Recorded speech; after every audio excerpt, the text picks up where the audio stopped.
Good evening. There's news tonight in the war on cancer. A landmark report says that there has been remarkable progress on some cancers, but nearly no improvement in others. The report by the American Association for Cancer Research is a milestone, 40 years after the Nixon administration declared a national campaign against the disease. After those 4 decades, here is the toll now. Cancer in America in 2010 claimed more than 571,000 lives. That comes to about 1 person every minute. 1 in 2 men and 1 in 3 women can expect to get cancer in their lifetimes. So we asked Dr. John LaPook to tell us what we've accomplished in fighting cancer and where this war is headed. Are we winning the war on cancer? Well, we've made tremendous progress in the war against cancer, but we haven't won yet. Dr. Judy Garber heads the American Association for Cancer Research, which published today's progress report.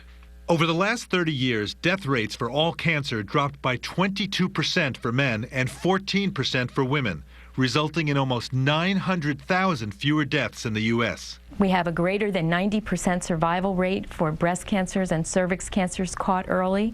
For colon cancers caught early, the cure rate's almost 100%. The biggest advance has been the understanding that all cancers are not the same, and each one has to be treated differently.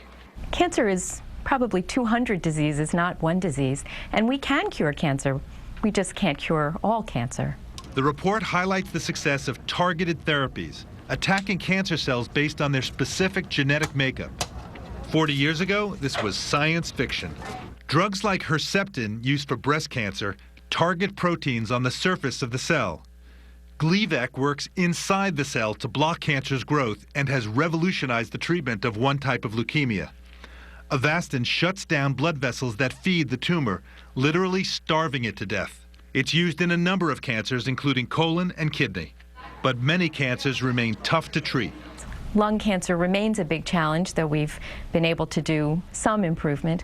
Pancreatic cancer, ovarian cancer, brain tumors, we have our work cut out for us. Work that is increasingly difficult as federal funding for cancer research has remained flat at about $5 billion over the past 5 years. With inflation, that's actually a cut. Today's report calls for annual budget increases of more than 5%. If there's less money for cancer research, there will be fewer cures, there'll be fewer insights, and at the level of the patient, it means either waiting longer or waiting forever for something that you need right now. Innovative treatments are crucial, but it's also important to focus on better ways of preventing cancers and detecting them early, because despite all the progress, as people live longer, Scott, cancer will soon overtake heart disease as the #1 killer in the United States. Thank you, John. We wondered where the most progress has been made, and our research department came up with this. Of the top 5 cancer killers in order, here is how mortality rates have changed since 1975.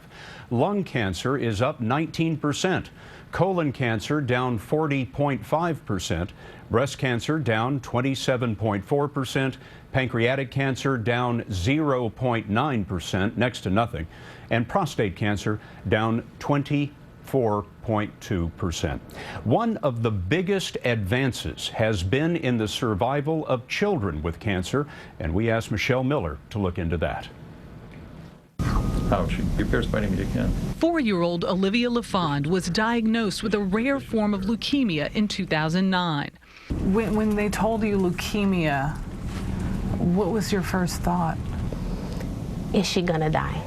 40 years ago, kids with Olivia's type of cancer had just a 5% chance of survival.